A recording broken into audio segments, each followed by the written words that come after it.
ओम शांति। ओम शांति। ओम शांति। ओम शांति। ओम शांति। ओम शांति। आज 21 अक्टूबर 2025 प्रातः मुरली ओम शांति बाप दादा मधुबन। आज की मीठी मधुर मुरली में बाबा ने अमृत वेले के महत्व को बताया है। बाबा कहते हैं अमृत वेले में अमृत प्राप्त होता है, ज्ञान अमृत। सवेरे सवेरे जो है उठ करके हमें बाबा के साथ बहुत मीठी मीठी बातें करनी है, विचार सागर मंथन करना है। तो बाबा ने कहा कि सारा दिन तो धंधे धोरी में समय नहीं रहता, लेकिन अमृत वेले हर आत्मा के पास समय है। तो सवेरे का टाइम जो है बाबा से विचार सागर मंथन करने के लिए बहुत उपयुक्त है। साथ ही बाबा ने आज की मुरली में स्पष्ट किया कि भक्त भी भगवान को सर्वशक्तिमान कहते हैं और बच्चे भी सर्वशक्तिमान कहते हैं, लेकिन दोनों में अंतर क्या है, वो अंतर बाबा ने स्पष्ट किया है। सुनते हैं आज के डायरेक्ट ईश्वरीय महावाक्य। ओम शांति। बाबा कहते मीठे बच्चे सवेरे सवेरे उठ बाबा से मीठी मीठी बातें करो। विचार सागर मंथन करने के लिए सवेरे का टाइम बहुत अच्छा है। सवेरे सवेरे उठ बाबा से मीठी मीठी बातें करो। विचार सागर मंथन करने के लिए सवेरे का टाइम बहुत अच्छा है। आज की मुरली से प्रश्न है, भक्त भी भगवान को सर्वशक्तिमान कहते हैं और तुम बच्चे भी, लेकिन दोनों में अंतर क्या है?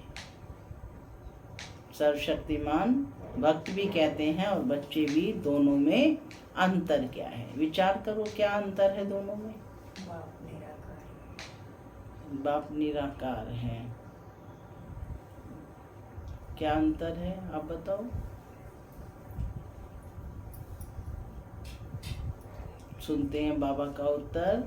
वह कहते भगवान तो जो चाहे वह कर सकता है, सब कुछ उसके हाथ में है, लेकिन तुम जानते हो बाबा ने कहा है मैं भी ड्रामा के बंधन में बंधा हुआ हूँ। मैं भी ड्रामा के बंधन में हूँ। ड्रामा सर्वशक्तिमान है। बाप को सर्वशक्तिमान इसलिए कहा जाता क्योंकि उनके पास सर्व को सद्गति देने की शक्ति है। ऐसा राज्य स्थापन करते जिसे कभी कोई छीन नहीं सकता। ओम शांति। माना मैं शांत स्वरूप आत्मा हूँ, शांति मेरा स्वधर्म है। बाबा कहते मीठे बच्चे अब घर वापस जाना है। ओम शांति। किसने कहा ओम शांति? बाबा ने। ओम शांति ये किसने कहा? दादा ने। यानी दोनों कह रहे हैं। अब तुम बच्चों ने यह पहचाना है, ऊंचते ऊंच की महिमा तो बहुत भारी है। कहते हैं सर्वशक्तिमान है तो क्या नहीं कर सकते ना। भगवान को क्या कहते हैं?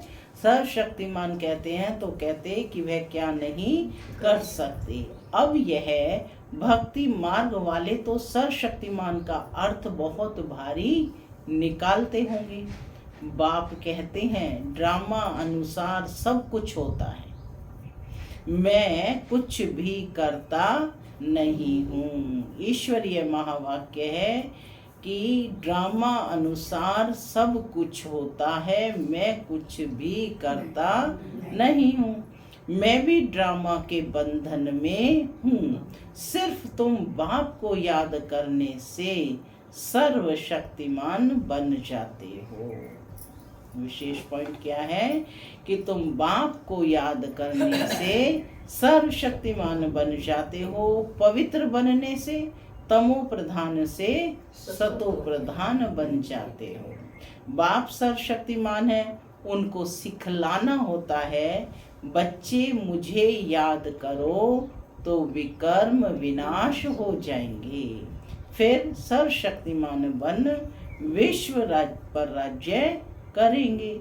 शक्ति नहीं होगी तो राज्य कैसे करेंगे? शक्ति मिलती है योग से। इसलिए भारत का प्राचीन योग बहुत गाया जाता है। तुम बच्चे नंबरवार याद कर और खुशी में आते हो। तुम जानते हो हम आत्माएं बाप को याद करने से विश्व पर राज्य प्राप्त कर सकते हैं। कोई की ताकत नहीं, कोई की ताकत नहीं जो उस राज्य को छीन सके। ऊंचते ऊंच बाप की महिमा सब करते हैं, परंतु समझते कुछ नहीं। एक भी मनुष्य नहीं जिसको यह पता हो कि यह नाटक है। अगर समझते हो कि नाटक है तो शुरू से अंत तक वह याद आना चाहिए, नहीं तो नाटक कहना ही रॉन्ग हो जाता है। कहते भी हैं कि ये नाटक है, यह भी कहते हैं कि हम पार्ट बजाने आए हैं, तो उस नाटक के आदि मध्य अंत को भी जानना चाहिए ना। यह भी कहते हैं कि हम ऊपर से आते हैं, तब तो वृद्धि होती रहती है ना। सतयुग में तो थोड़े मनुष्य थे, इतनी सब आत्माएं कहाँ से आई यह कोई समझते नहीं है कि यह अनादि बना बनाया अविनाशी ड्रामा है। क्या कहा बाबा ने? यह अनादि बना बनाया अविनाशी ड्रामा है जो आदि से अंत तक रिपीट होता रहता है। बाबा कहते तुम 22 को शुरू से अंत तक देखो, फिर दोबारा रिपीट करके अगर देखेंगे तो चक्र जरूर हूबहू रिपीट होगा, जरा भी फर्क नहीं होगा। बाप मीठे मीठे बच्चों को कैसे बैठ समझाते हैं। कितना मीठा बाप है। बाबा आप कितने मीठे हो। बाबा बस अभी तो हम चलते हैं अपने सुख धाम। अभी यह मालूम पड़ा है कि आत्मा पावन बन जाएगी तो दूध भी वहाँ पावन मिलेगा। श्रेष्ठाचारी माताएं बहुत मीठी होती हैं। समय पर बच्चे को आपे ही दूध पिलाती हैं। बच्चे को रोने की दरकार नहीं होती। ऐसे ऐसे यह भी विचार सागर मंथन करना होता है। सुबह को बाबा से बातें करने से बड़ा मजा आता है। बाबा आप कितनी अच्छी युक्ति बताते हो श्रेष्ठाचारी राज्य स्थापन करने की। फिर हम श्रेष्ठाचारी माताओं की गोद में जाएंगे। अनेक बार हम ही उस नई सृष्टि में गए हैं। अभी हमारी खुशी के दिन आते हैं। स्मृति आ रही है ना, यह खुशी की खुराक है, इसलिए गायन भी है। अतीन्द्रिय सुख पूछना हो तो गोप गोपियों से पूछो। कौन बैठे हो? गोप गोपियां। अब हमको बेहद का बाप मिला है, हमको फिर से स्वर्ग का मालिक श्रेष्ठाचारी बनाते हैं। कल्प कल्प हम अपना राज्य भाग्य लेते हैं, हार खाते हैं फिर जीत पाते हैं। अभी बाप को याद करने से ही रावण पर जीत पानी है, फिर हम पावन बन जाएंगे। वहाँ लड़ाई दुख आदि का नाम नहीं, कोई खर्चा नहीं। भक्ति मार्ग में जन्म जन्मांतर कितना खर्च किया, कितने धक्के खाए, कितने गुरु किए। अब फिर आधा कल्प हम कोई गुरु नहीं करेंगे। शांति धाम सुख धाम में जाएंगे। बाप कहते हैं तुम सुख धाम के राही हो। क्या कहा बाबा ने? तुम सुख धाम के राही हो। अब दुख धाम से सुख धाम में जाना है। वह हमारा बाबा कैसे हमको पढ़ा रहे हैं। हमारा यादगार भी यहाँ है। यह तो बड़ा वंडर है। इस दिलवाड़ा मंदिर की तो अपरम अपार महिमा है। देखा ना दिलवाड़ा मंदिर सबने? तो इसकी महिमा अपरम अपार है। अभी हम राजयोग सीखते हैं, उसका यादगार तो जरूर बनेगा ना। यह हूबहू हमारा यादगार है। बाबा मम्मा और बच्चे बैठे हैं। नीचे योग सीख रहे हैं, ऊपर में स्वर्ग की राजाई है। झाड़ में भी कितना क्लियर है। बाबा ने कैसे साक्षात्कार कराए, फिर चित्र बैठ बनवाए हैं। ये सारे चित्र कैसे बने हैं? साक्षात्कार करा के तब बनवाए हैं। बाबा ने ही साक्षात्कार कराया और फिर करेक्ट भी किया। कितना वंडर है। सारी नई नॉलेज है। किसको भी इस नॉलेज का पता नहीं है। बाप ही बैठ समझाते हैं। मनुष्य कितना तमो प्रधान बनते जाते हैं। मनुष्य सृष्टि बढ़ती जाती है, भक्ति भी वृद्धि को पाते पाते तमो प्रधान बनती जाती है। यहाँ अब तुम सतो प्रधान बनने का पुरुषार्थ करते हो। गीता में भी अक्षर है मन मना भव। क्या अक्षर है गीता में? मन मना भव। और 2 बार आता है, एक स्टार्टिंग में और एक बाद में। सिर्फ यह नहीं जानते कि भगवान कौन है। अब तुम बच्चों को सवेरे सवेरे उठकर विचार सागर मंथन करना है कि मनुष्यों को भगवान का परिचय कैसे देवें। भक्ति में भी मनुष्य सवेरे सवेरे उठकर कोठी में बैठ भक्ति करते हैं। वह भी विचार सागर मंथन हुआ ना। अभी तुमको ज्ञान का तीसरा नेत्र मिलता है। बाप तीसरा नेत्र देने की कथा सुनाते हैं। इसको ही फिर तीसरी की कथा कह दिया है। तीसरी की कथा, अमर कथा, सत्यनारायण की कथा भी मशहूर है। सुनाने वाला एक ही बाप है, जो फिर भक्ति मार्ग में चलती हैं। माने ये सब बाबा जो अब आकर के सुना रहे हैं, यही फिर कथाएं बनाकर भक्ति मार्ग में सुनाई जाती हैं। तो ज्ञान से तुम बच्चे साल्वेंट बनते हो, इसलिए देवताओं को पदमपति कहते हैं। देवताएं बहुत धनवान और पदमपति हैं।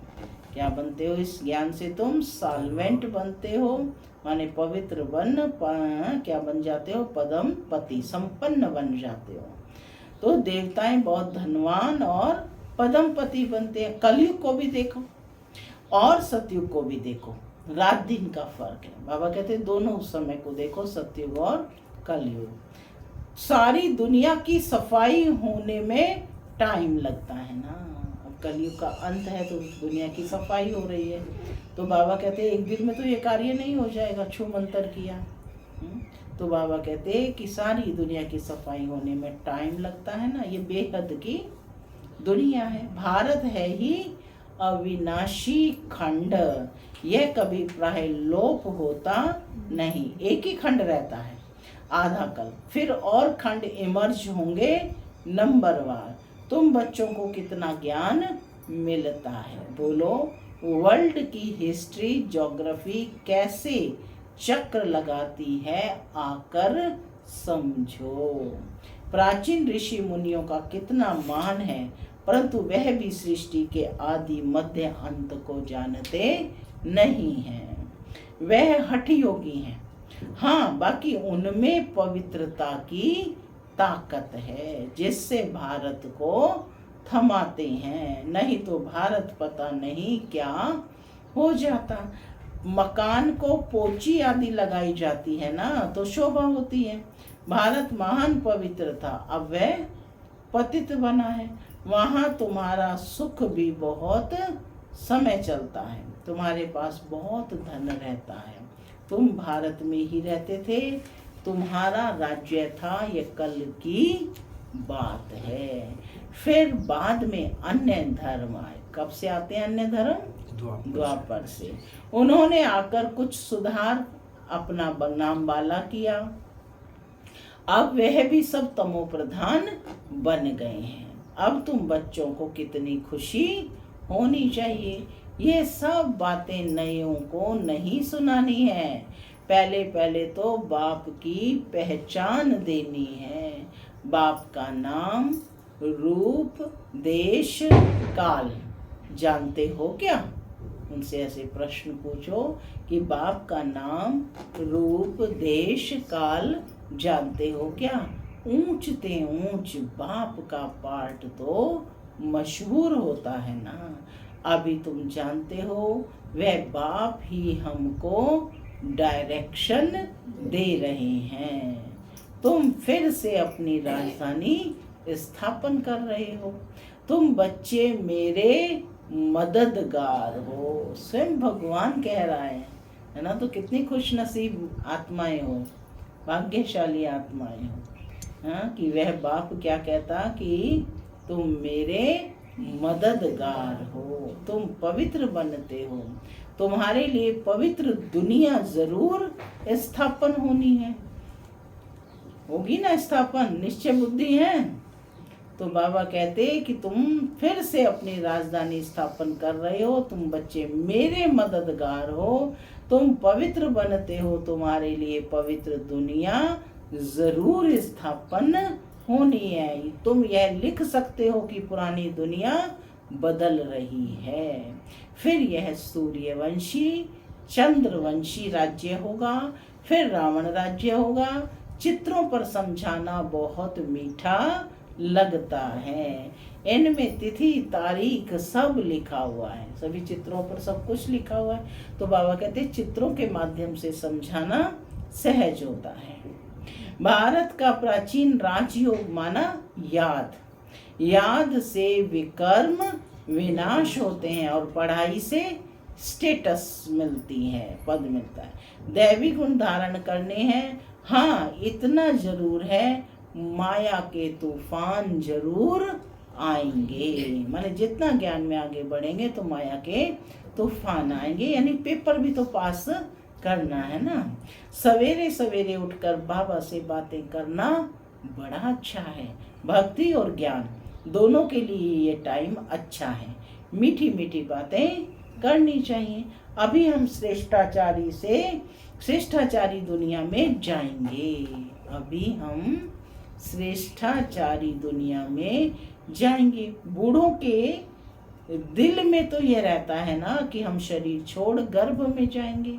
बाबा कितना नशा चढ़ाते हैं, ऐसी ऐसी बातें बैठ करो तो भी तुम्हारा जमा हो जाए। शिव बाबा हमको नरकवासी से स्वर्गवासी बना रहे हैं। पहले पहले हम आते हैं, सारा ऑल राउंड पार्ट हमने बजाया है। अब बाबा कहते हैं इस छीछी छोले को छोड़ दो, देह सहित सारी पुरानी दुनिया को भूल जाओ। यह है बेहद का सन्यास। वहाँ भी तुम बूढ़े होंगे तो साक्षात्कार होगा। हम बच्चा बनते हैं, खुशी होती है, बचपन तो सबसे अच्छा है। ऐसे ऐसे सवेरे उठकर विचार सागर मंथन करना है, पॉइंट्स निकलेंगी तो तुमको खुशी होगी। खुशी में घंटा डेढ़ घंटा बीत जाता है, कितनी प्रैक्टिस होती जाएगी, है ना। जितनी प्रैक्टिस होती जाएगी उतनी खुशी बढ़ती जाएगी, बहुत मज़ा आएगा। और फिर घूमते फिरते याद करना है, फुर्सत बहुत है। हाँ विघ्न पड़ेंगे, उसमें कोई शक नहीं। धंधे में मनुष्य को नींद नहीं आती, सुस्त लोग नींद करते हैं, तुम जितना हो सके शिव बाबा को भी याद करते रहो। तुमको बुद्धि में रहता है शिव बाबा के लिए हम भोजन बनाते हैं, शिव बाबा के लिए हम यह करते हैं। भोजन भी शुद्धि से बनाना है, ऐसी चीज ना हो जिससे खिट पिट हो जाए।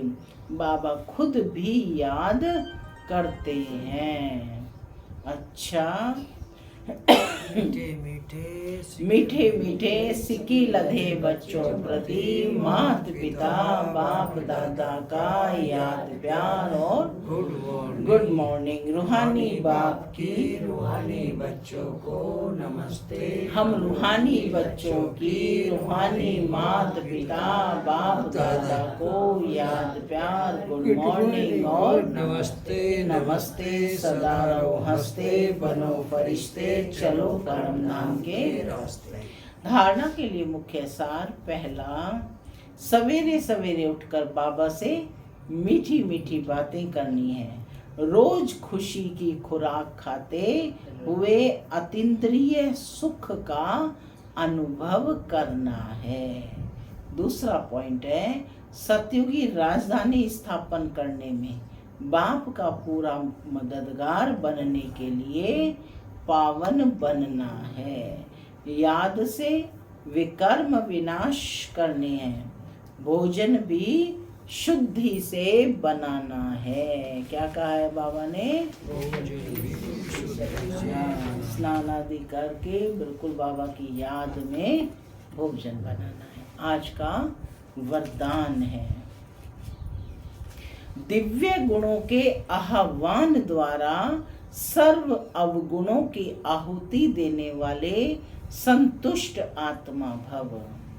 दिव्य गुणों के आह्वान द्वारा सर्व अवगुणों की आहुति देने वाले संतुष्ट आत्मा भव। जैसे दीपावली पर विशेष सफाई और कमाई का ध्यान रखते हैं, ऐसे आप भी सब प्रकार की सफाई और कमाई का लक्ष्य रख संतुष्ट आत्मा बनो। संतुष्टता द्वारा ही सर्व दिव्य गुणों का आह्वान कर सकेंगे, फिर अवगुणों की आहुति स्वतः ही हो जाएगी। अंदर जो कमजोरियां, कमियां, निर्बलता, कोमलता रही हुई है, उन्हें समाप्त कर अब नया खाता शुरू करो और नए संस्कारों के नए वस्त्र धारण कर सच्ची दीपावली मनाओ। स्लोगन, स्वमान की सीट पर सदा सेट रहना है तो दृढ़ संकल्प की बेल्ट अच्छी तरह से बांध लो। मातेश्वरी जी के अनमोल महावाक्य। इस अविनाशी ईश्वरीय ज्ञान प्राप्त करने के लिए कोई भी भाषा सीखनी नहीं पड़ती। अपना जो ईश्वरीय ज्ञान है वो बड़ा ही सहज और मीठा है। इसमें जन्म जन्मांतर के लिए कमाई जमा होती है। यह ज्ञान इतना सहज है जो कोई भी महान आत्मा अहिल्या जैसी पत्थर बुद्धि, कोई भी धर्म वाला बालक से लेकर वृद्ध तक कोई भी प्राप्त कर सकता है। देखो, ये इतना सहज होते भी दुनिया वाले इस ज्ञान को बहुत भारी समझते हैं। कोई समझते हैं जब हम बहुत वेद शास्त्र उपनिषद पढ़कर बड़े बड़े विद्वान बने, उसके लिए फिर भाषा सीखनी पड़ी, माने संस्कृत आदि सीखिए ना, बहुत हठ योग करें तभी प्राप्ति हो सकेगी। लेकिन यह है तो हम अपने अनुभव से अब जान चुके हैं कि यह ज्ञान बड़ा ही सहज और सरल है, क्योंकि स्वयं परमात्मा पढ़ा रहा है। इसमें ना कोई हठ क्रिया, ना जप, ना तप, ना शास्त्रवादी पंडित बनना, ना कोई इसके लिए संस्कृत भाषा सीखने की जरूरत है। यह तो नेचुरल आत्मा को अपने परमपिता परमात्मा के साथ योग लगाना है। भल कोई इस ज्ञान को न भी धारण कर सके तो भी सिर्फ योग से ही बहुत फायदा होगा। इससे एक तो पवित्र बनते हैं, दूसरा फिर कर्म बंधन भस्मीभूत होते हैं और कर्मातीत बनते हैं। इतनी ताकत है इस सर्वशक्तिमान परमात्मा की याद में। भल वो अपने साकार ब्रह्मा तन द्वारा हमें योग सिखला रहे हैं, परंतु याद फिर भी डायरेक्ट उस ज्योति स्वरूप शिव परमात्मा को करना है। उस याद से ही कर्म बंधन की मैल उतरेगी। अच्छा, ओम शांति। अव्यक्त इशारे हैं। स्वयं और सर्व के प्रति मनसा द्वारा योग की शक्तियों का प्रयोग करो। शांति की शक्ति का प्रयोग पहले स्वयं के प्रति, तन की व्याधि के ऊपर करके देखो। इस शक्ति द्वारा कर्म बंधन का रूप मीठे संबंध के रूप में बदल जाएगा। यह कर्म भोग, कर्म का कड़ा बंधन साइलेंस की शक्ति से पानी की लकीर मिसल अनुभव होगा।